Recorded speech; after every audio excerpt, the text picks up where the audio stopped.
This is Kyle Madsen with your top stories on Sports 1140. The Sacramento Kings welcome in the Denver Nuggets to Golden One Center tonight. The Nuggets come in as the number one seed in the West. The Kings come in a game and a half out of a playoff spot.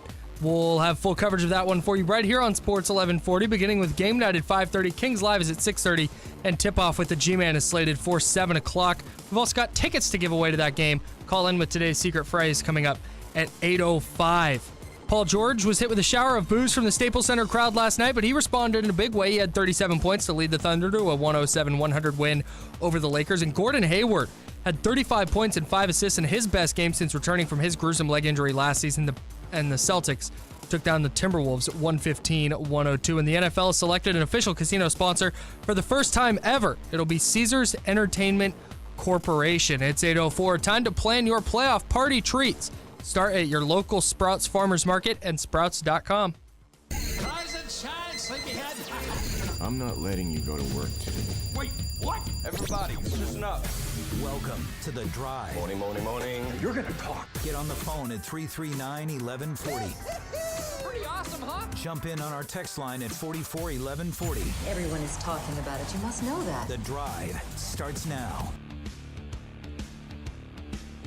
Sam Amick coming up in just a couple minutes from The Athletic on the Fire Wings hotline. Call in 10 seconds with the secret phrase. You can find it on the live stream at KHTK.com. Ooh. Oh, snap. We've got Kings Nuggets tickets. That game's tonight. Phone lines are officially open. See the Sacramento Kings take on the Denver Nuggets at Golden One Center tonight. Get more info at KHTK.com. All KHTK giveaways are powered by RosevilleAutomall.com. Phone lines all lit up. I have some good news for you. You're going to be happy about this. Ooh, Broadcasting news. Ooh.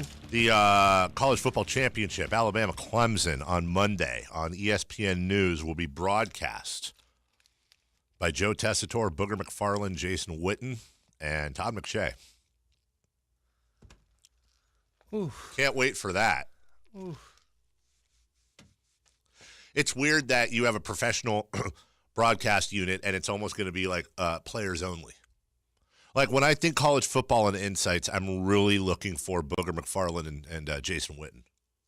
Now, granted, they both play college football. But what? I get it. ESPN wants to push them. They own the Monday Night Football rights. That's their crew. I get it. But anyways, I don't think I will be watching that channel. Joining us right now is nobody, because Kyle hasn't gotten Sam Amick yet. I misread the sign from Kyle. Joining us right now, nobody except you, the listener. So I will take this moment to vamp and throw out the numbers. 339-1140. You can text us at 441140.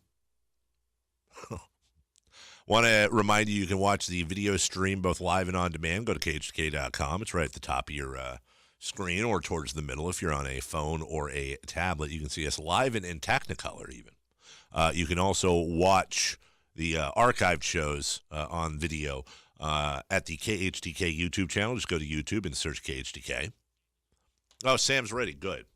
And you can hear the audio versions on demand of all shows, but really especially ours, because Kyle does such a great job at uploading everything on the KHTK app. If you don't have the app, get it today, or don't be one of the cool kids at school. Don't get made fun of. Get that KHTK app. Joining us right now, one of the cool kids I was just talking about. He is the one, the only mayor of Pleasanton / Elk Grove / The Athletic, and we'll get into The Athletic a little bit and some of Sam's stuff. Joining us every Thursday at 8:05, Sam Amick. Good morning, Sam.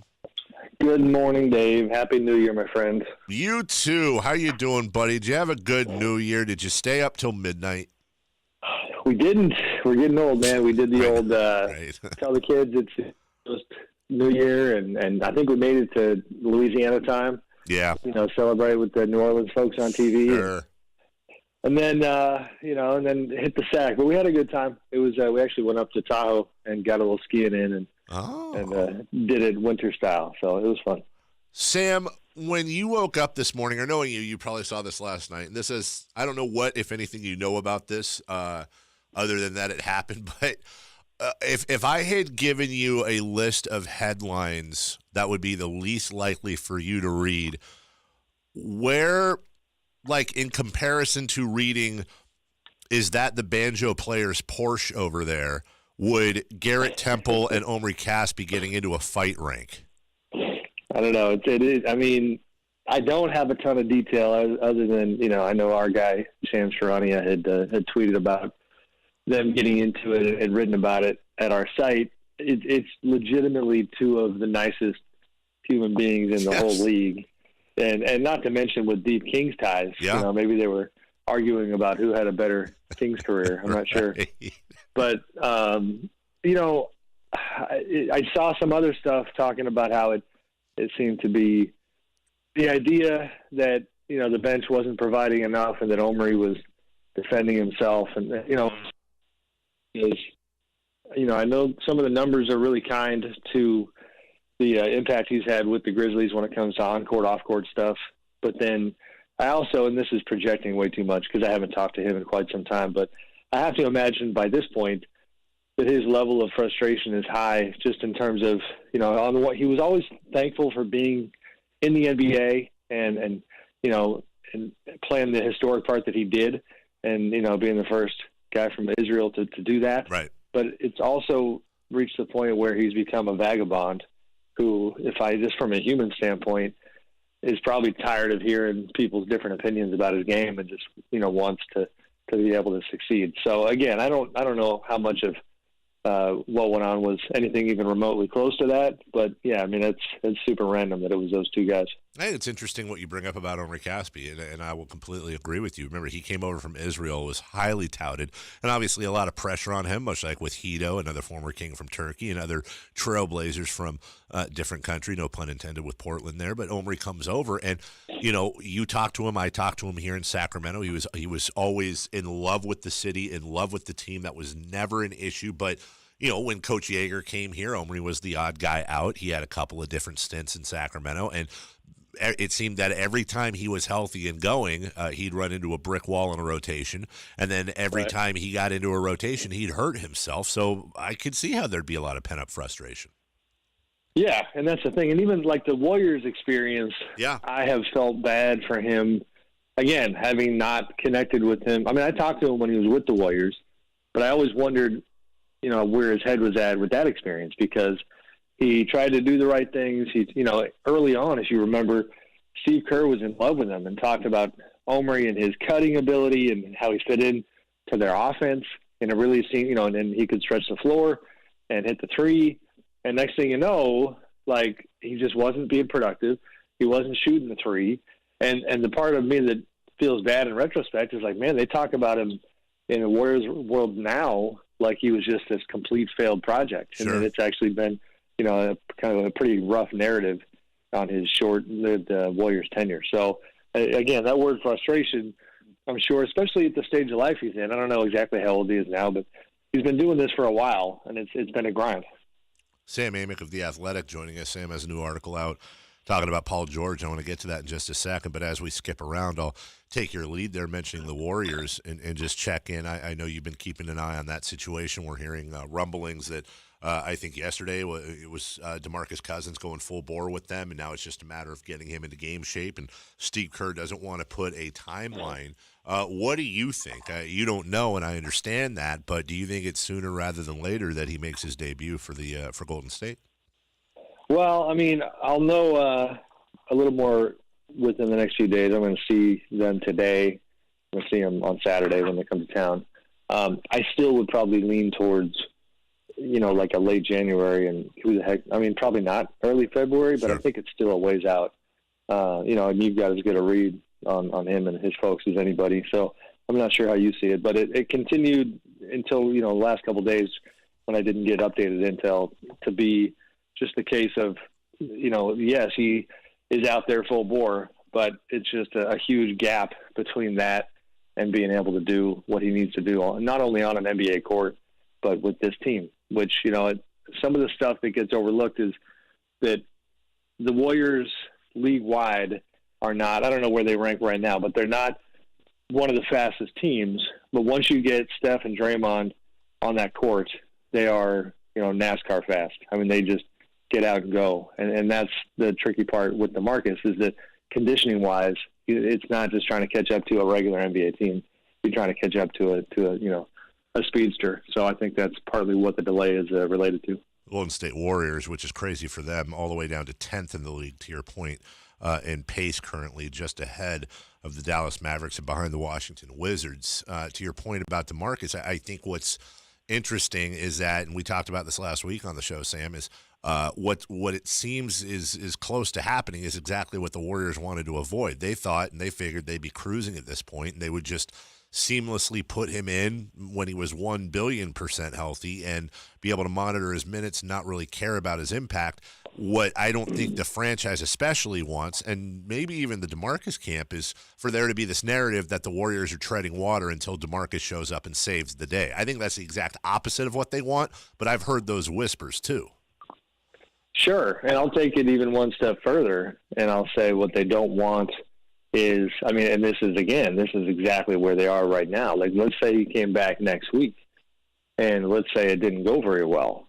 They're already in second place in the West. You know what I mean? Like, if it doesn't go well and they drop 3 or 4 in a row, then they have to think about playing him less because they need to win games, and it's just not working yet. It could be a nightmare scenario real quickly. So at this point, I don't know how they avoid that, because you're also fighting the clock. You're fighting the calendar, and you can't kick that can down the road too far, because you're going to have to figure out before playoff time if it's going to work. And I think that's the other scenario that the mainstream fans kind of gloss over, is that idea that they don't know that it's going to work. Yes, it is possible that they might say, oh boy, this is not working. Now, it could be fantastic. Everything, excuse me, is still on the table, but it is getting really tricky because they, sorry, Dave, I'm going to hit mute and get that out of the way. Go for it. Sam Amick clearing his throat. Brought to you by Fire Wings. 21 different flavors to choose from. Firewings.com. Just wing it. All right. Yeah. Do I get some wings for that? Yeah, I believe so. I'll take you anytime. All right. Go ahead. Very good. Mm-hmm. Thanks, buddy. You're welcome. No, I think it could be a disaster and it could be a nightmare. And it could be fantastic as well. And I think they wanted more clarity by this point. And I think the pressure is there just because the team is, by their standards, playing very mediocre basketball. It's really mediocre. They can couch it however they want. Steve Kerr said a bunch of stuff about how, before this recent Warriors stretch, they had only won 54 games, I think twice in franchise history. And that's what they're on pace to win right now. So, yeah, by, historical organizational standards, they're still doing just fine. But this is a super team that we've never seen the likes of, and this is not their level of basketball. So DeMarcus coming into that environment is going to put pressure on him. Ooh, what's going on? We're on fire here. I got Fire Wings clearing throat. Uh-huh. And then we have, this is a little creepy, Dave. Uh-huh. We have Alexa talking to me, unprompted. I'm going to go into the garage now. What is she giving you the weather? I don't know. No, she was asking me some command, do you want me to call somebody? No, Alexa, tune in to KHTK 1140 and be quiet.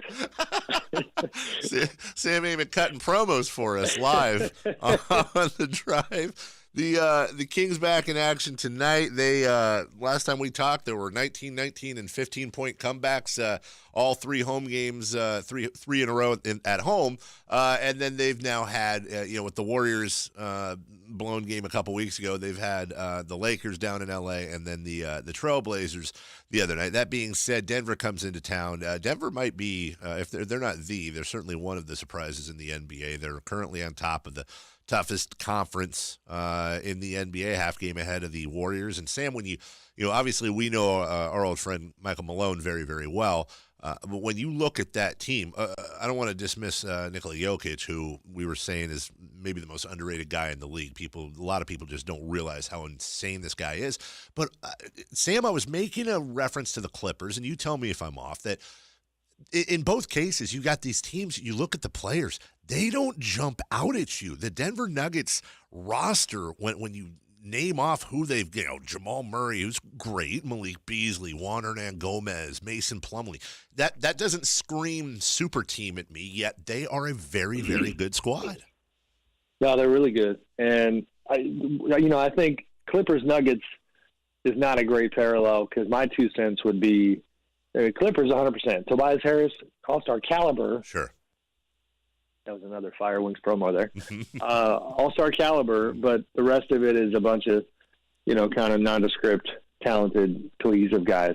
The Nuggets, I would probably posit that the public needs to catch up because Sure. this roster is I love this roster. Somebody asked me recently who's got the best young core in the NBA, and I said Denver. And the thing is, people, I think, are sleeping on how young they are. Jamal Murray in particular, this dude I really love his game. I love his makeup. I read a great piece at our place the other day, and shout out Nick Kosmiter, who's in town, covers the Nuggets for The Athletic, does a fantastic job, had a piece about Jamal Murray and really detailing his level of pain tolerance and how the first couple of years early in his career that, he has shown an ability and a willingness to play through stuff that we always overlook availability, and he's just always on the court. The only time he wasn't was one game with a concussion.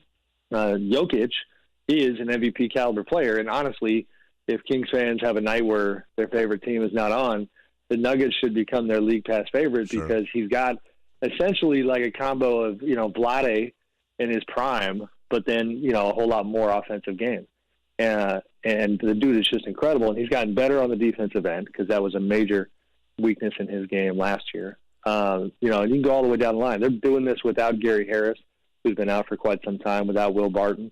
They keep winning games, and they're really good. And it's fun to watch because it's I think the brand of basketball that a lot of people enjoy, where it's not just throw the ball to, and this is, maybe a segue, but throw the ball to Paul George and Russell Westbrook and the other, guys on the floor just watch. It's some pretty good looking basketball. I want to underline your point too. You mentioned doing it without certain guys. Isaiah Thomas is waiting in the wings. People forgot about that. I didn't even mention Paul Millsap, and I want to say to your point, the Denver Nuggets, not only are they currently first in the Western Conference, they're the youngest team in the NBA, just ahead of Portland, which is surprising at 24.72 average years. That's insane, and that's with Paul Millsap. And by the way, I think what's also very scary, we haven't even gotten to the fact that they might have themselves a pretty good player next year, Michael Porter Jr.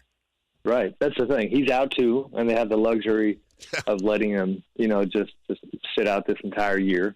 And that one's tricky because it's just such a mystery, what he's going to look like. But yeah, it's funny. I went to a couple days of their training camp in San Diego, and I'm looking around the room, and it's like you're physically in person seeing all these guys on the shelf that we're talking about here, and you're going, man, my God, they just got guys on the cabinet waiting to kind of become part of this program.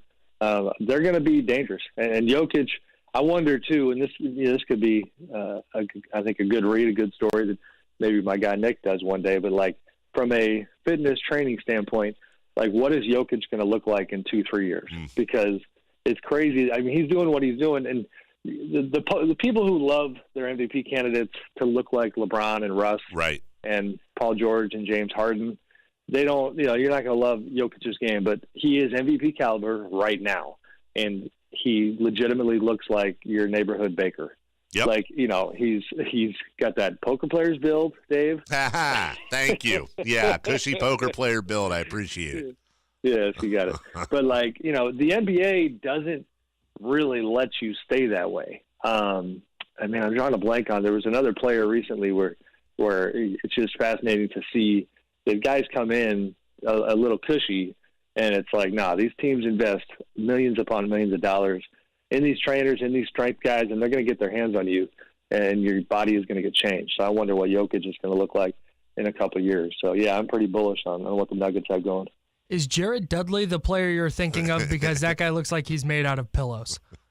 No, Kyle, because he's been doing that for 27 years, and he doesn't look any different now. I don't know. Gosh darn, it's escaping me because it is. I love it when, and again, this is I'm mind reading. These are not from actual interviews.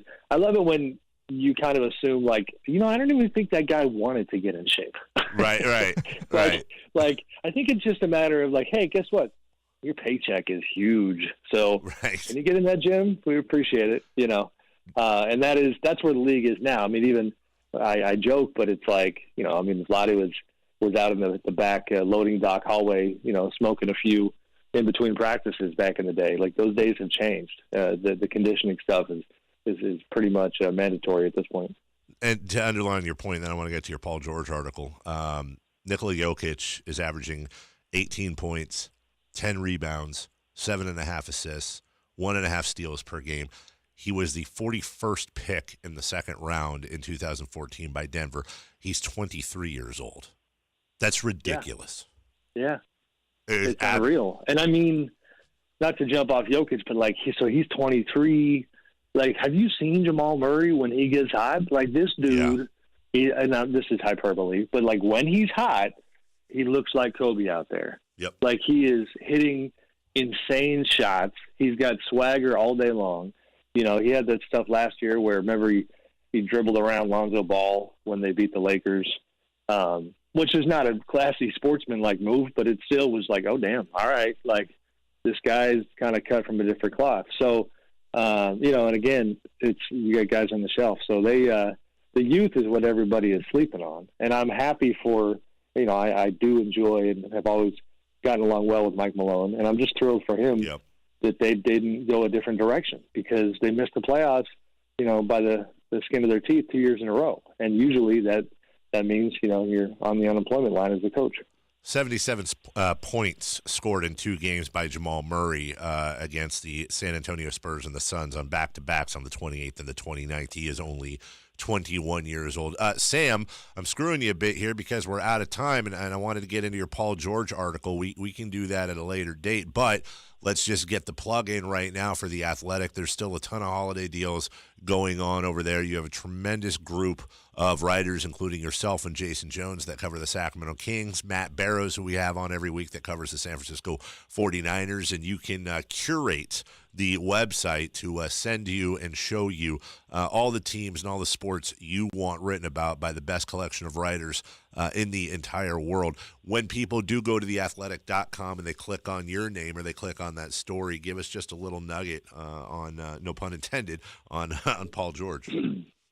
Well, I tried to bring the thunder, Dave. I tried to bring the thunder. Look at you. No, I mean, it's just about Paul and how, people thought he was crazy to re-sign in OKC rather than go to the Lakers. And, and really is partly about Russell Westbrook. And it's a little bit for the nerdy basketball types because there's a lot of numbers in it. But if you study the numbers, it's interesting that Russ is still Russ, but he is yielding more control of the team offensively than ever, and he's playing better defense. And the narrative and the theme is that he's essentially trusting Paul enough to not be the guy who has to dominate the room all day, every day. So kind of studying the fit between those two guys as it continues to get better. And Sam backs that up with stats in the fourth quarter as well. George leading the team with 6.6 points in the fourth. Westbrook's 5. There's a shift there in the end as well. So it's a good article. I've read it. I invite you to go read it yourself at theathletic.com. Was it Boris Diaw, Sam?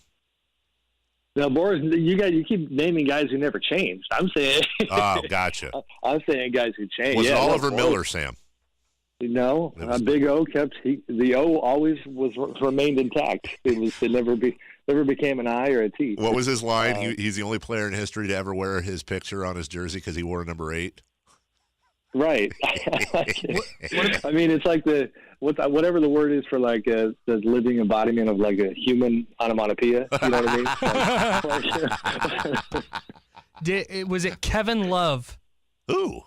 Kevin's a really good one. Ooh. Yeah. I think that was self-motivated, but Kevin's a great one. Gosh, if you want Marc Gasol's, even Mark's he's not a bodybuilder now, but if you go look at the old pictures, he was a big boy. Will you do us a favor and just we got to go, but will you think about it, and if you remember, will you either hit me on text or tweet me, because I know now the listeners are texting in a lot of ideas. Now we want to know. So now I got to study the fat guy today. Yes. That's what I'm doing. Study the fat guy, and hey, fantastic future article for The Athletic. Yeah, new segment for us. Study the fat guy. Brought to you by Sam Amick, clearing his throat. I'm going to just go to Nuggets shoot around and ask Jokic in person. Like, are you going to stay? Okay, I'm going to stop now. We will. You can read Sam at theathletic.com. We always appreciate your time, buddy, and we'll talk to you next week. All right, guys. Thanks. Take care. That's Sam Amick. I want to know. Now everyone's going to be texting in. I'm going to want to text Sam. What was his lead in? It was somebody who came in who kind of had a cushy body and changed their body. Yeah, like in season. So it's not just fat NBA players. It's an NBA player who came in fat and then got unfat during the season. I mean, Vlade used to come in a little cushy, but he was also never cut. I think DeMarcus Cousins lost a lot of weight. But changed his body a lot. He has. So has Draymond Green. I was watching old Warriors highlights, and rookie season Draymond Green was just a roly-poly. Yeah. It's really fun. Yeah, and to your point, by the way, I don't think DeMarcus has lost a lot of weight. I think he's changed his weight distribution. Yes, definitely. More muscle than fat. Yeah. We'll take a break. When we come back, Kyle's Cold Hard Facts brought to you by Coors Light. The final half hour of the drive. Stick with us, won't you? Sports 1140 KHTK.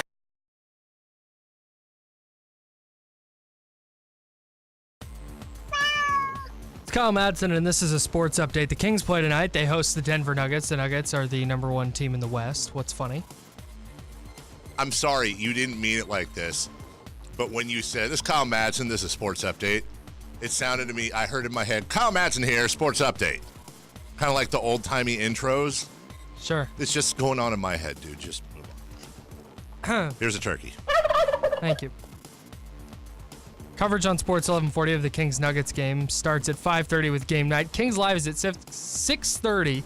Tip-off with the G-Man is at 7 o'clock. I know. It's unbelievable. The NFL selected an official casino sponsor. They chose Caesars Entertainment Corporation. Caesars is the first casino sponsor in NFL history. Ever. It's 8:34. Time to plan your playoff party. Boy, this read is really messing with me. I like this read. It's 8:35. Time to plan your football playoff party treats. Hey now. That's a fun thing, and I just can't get it right. Start at your local Sprouts Farmers Market and Sprouts.com. Love me Sprouts, by Love the way. Sprouts. Seriously, I get lost in that place. There's one right down the street from my new place. I just want to roll around in the freshness. Yes. I feel healthier when I walk into Sprouts. I like buying. I eat a lot of like nuts and berries and stuff, and I like buying them by like the pound, like being able to scoop them into my own bag. It feels like I have more agency over my food. Here we go. The drive continues now.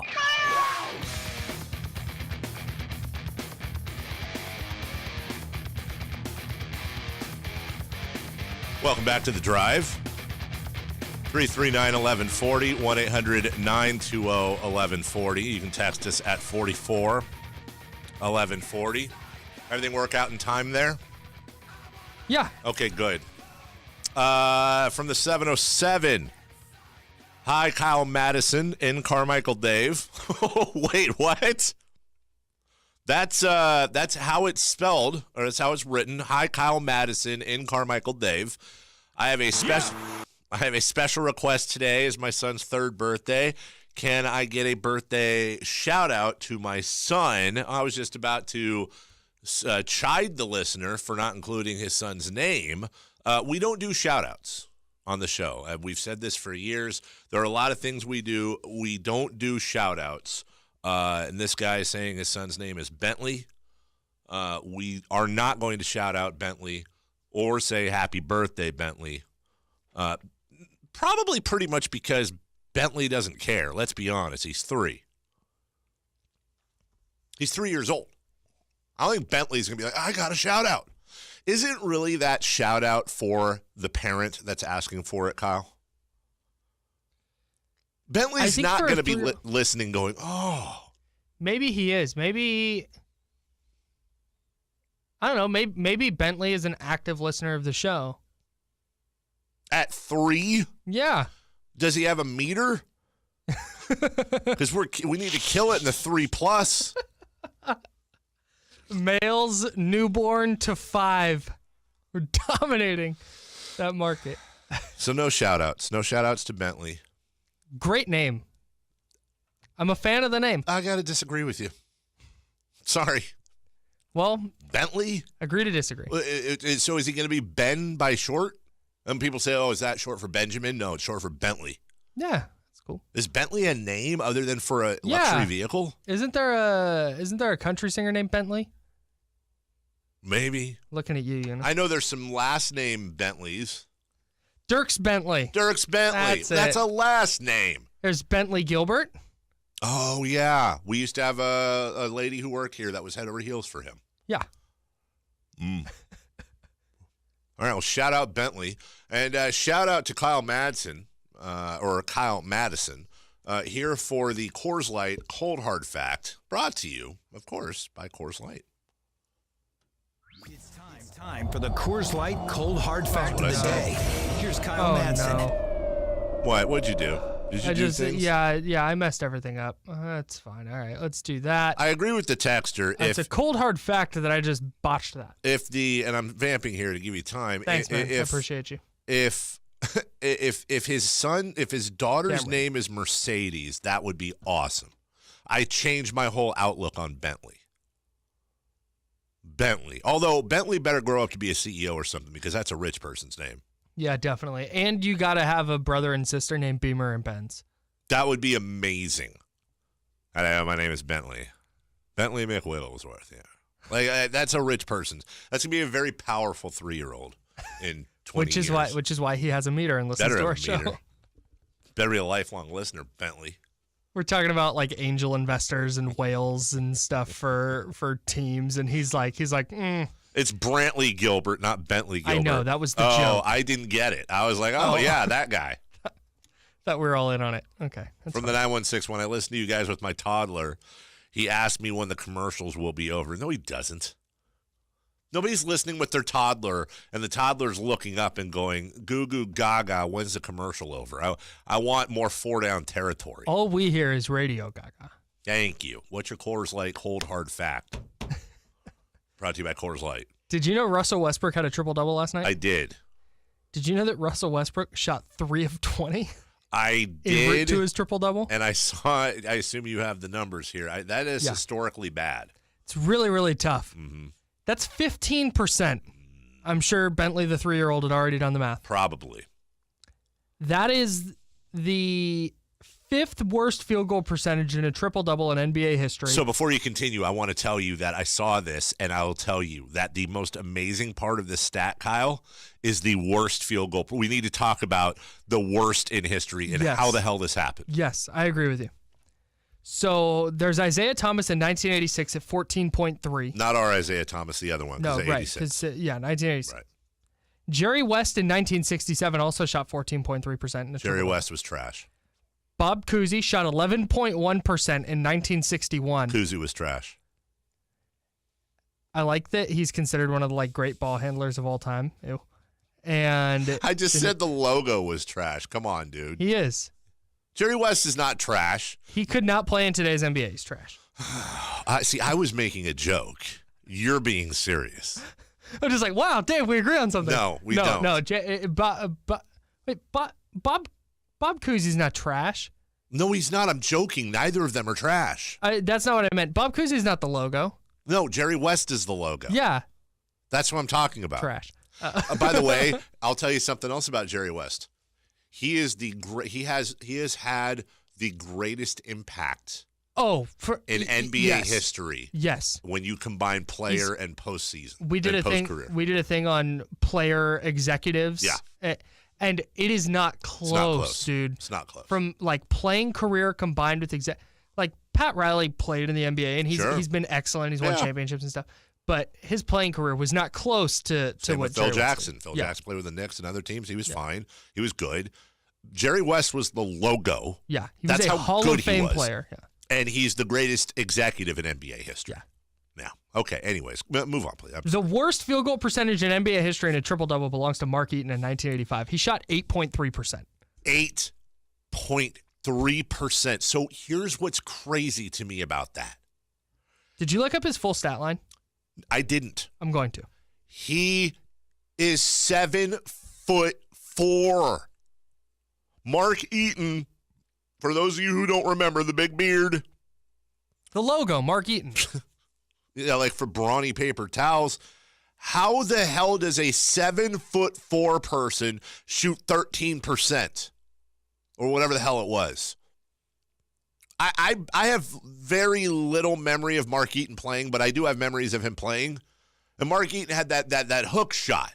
But it wasn't like Mark was taking threes. How the hell did Mark Eaton, first off, have a triple-double? Secondly, I need to know this since you're looking up the stat line. Was the triple-double, was that blocks and rebounds? Because I also have a hard time believing Mark Eaton had 10 assists. But how the hell, that's a guy that should shoot like 70 to 80% from the field. How did that happen in a triple-double game? Well, we'll have the answer when we get back, along with what's on tap. It's The Drive.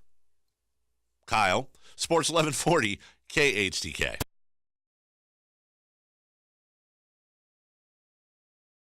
What's on tap? Brought to you by Wristbands. Wristbands. Like sweatbands. When you have sweaty arms, nothing like a wristband. Also, great to wipe your forehead with. Man, I couldn't agree more with you. When I used to work out, when I used to play basketball when I was much younger, I always wanted to, when I was shooting free throws, this is so weird. I was always really jealous of the basketball players. They go to the free throw line, and when they were like kind of leaning down and dribbling, they'd have the sweat dripping off their chin. And so every time I go to the free throw line, I'd like I wanted that so bad. And I'm not a sweater, nor am I a hoodie. But yeah, and I know you are. I can't ever sweat through my shirt. And to all of you, Joe, well, because you never exercise. I'm talking about like even when I really exercised. When you were active. When I was very active, played a ton of sports, I would, this is no joke, I would sometimes rub my shirt against my chest to try to like get the sweat to show through because I thought it was super cool looking. And I'm not a sweater. So you, when you turned an unassisted triple play in Little League, 9 years old, you were just dry as a bone. Carmichael Little League Giants, by the way. I would say I was more of like cool, calm, and collected because you kind of have to be to do that. Yeah. You might have seen there was a newspaper article on it. Yeah, just dominant performance by you. I sweat so much, and I have a shaved head. I'm bald in case. So there's nothing to catch it. Right. So I have to wear this like dweeby headband. It's not like a sweatband like you see on it, but it's like one of those like Nike like dry fit ones. And I have to because if I don't, it's just in my eyes and in my face the whole time. It's really bad. Have you ever gone to the free throw line and had sweat dripping off your chin? No, I haven't played organized basketball since I was like 10. Oh. The text line brought to you by Jiffy Lube is blowing up here. Bentley is now texting in. That's the 3-year-old who's having the birthday today that wanted the shout out. I knew he was rich. Bentley here. I'm sorry. I always do the voices wrong. Bentley here. 2 things. Number 1, how dare you? Number 2, who do you think you are? That's 3-year-old Bentley. From the 916, my dog's name is Bentley. That's a good dog. From the 209, my 3-year-old, 7-year-old, and 11-year-old dislike you guys when I'm taking them to school. Sometimes they just have to suffer for 3 to 5 minutes. Well, listen, I would tell you this, parent to parent. Tell them they are always welcome to walk. Nice, dude. From the 209, my 3-year-old says you guys don't cover the A's enough. And from the 916, Bentley is highly upset you made a mockery of his birth. Kyle Madison shares a birthday with Bentley, just a different year and different day. Okay. All right, I have info on this. Mark Yeah, Eaton give us triple-double. We got to do what's on tap. Give us Mark Eaton. And then I fell into a rabbit hole of bad triple double performances. So Mark Eaton, and I have another doozy to show you. What was it? 13% from the field in a triple double.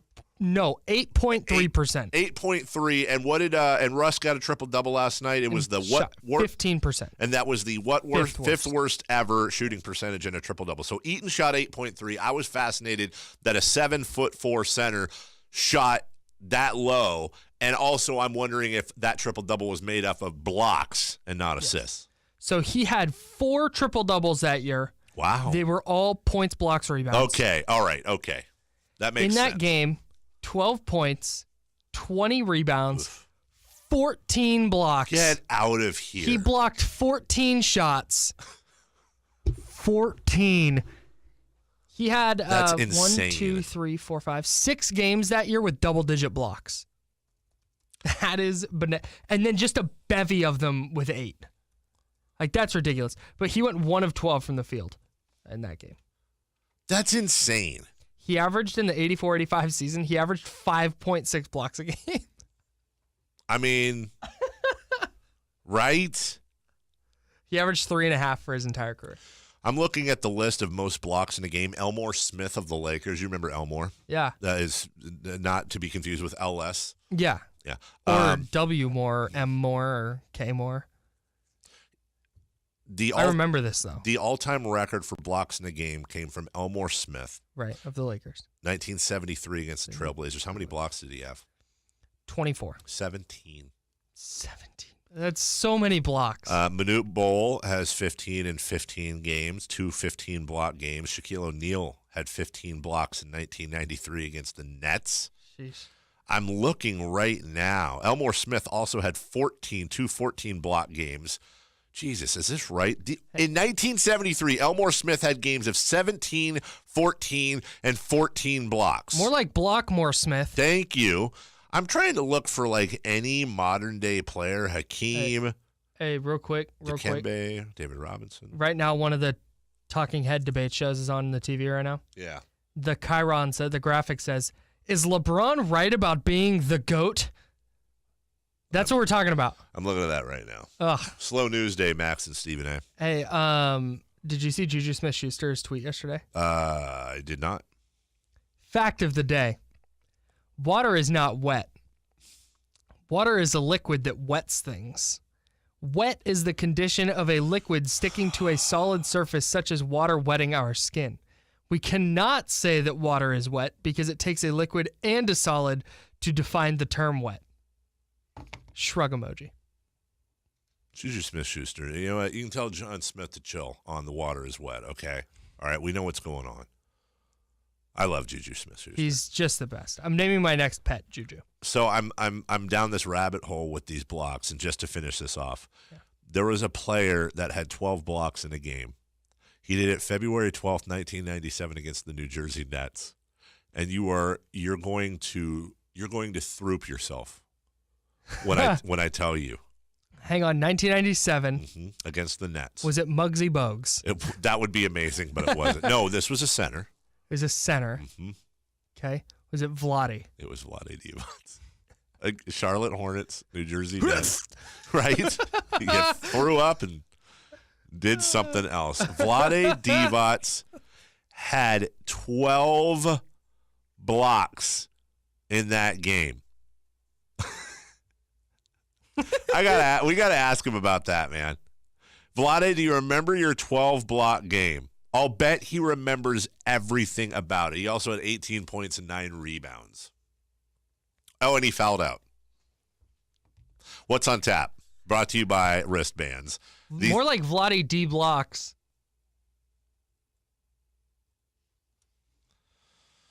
Hey, did you want to play the outro song today, or do you want me to do it? Because we got to play it. You do it. Okay. Kings Nuggets tonight. 6:30 pregame, 7 o'clock tip. That all comes to you right here on the Sporty 1140. The G-Man, the legendary Gary Gerald, with the call. Remember, you got this game, the Warriors game, and then the schedule opens up a bit. Kyle, the Nuggets tonight are favored by blank. 6.5. 3.5. 3.5. Nikola Jokic, will he have a triple-double? No. No. Who will have more points? Who will have more rebounds tonight? Willie Cauley-Stein or Nikola Jokic? Jokic. We'll be back at 6 a.m. tomorrow. Jim Rome is next. Our thanks to Eunice. Kyle did okay, and, of course, all of you, including the great Sam Amick. I'm Carmichael Dave. Enjoy the rest of your broadcast day on Sports 1140 KHTK. Bye. Bye. Now. Want sports?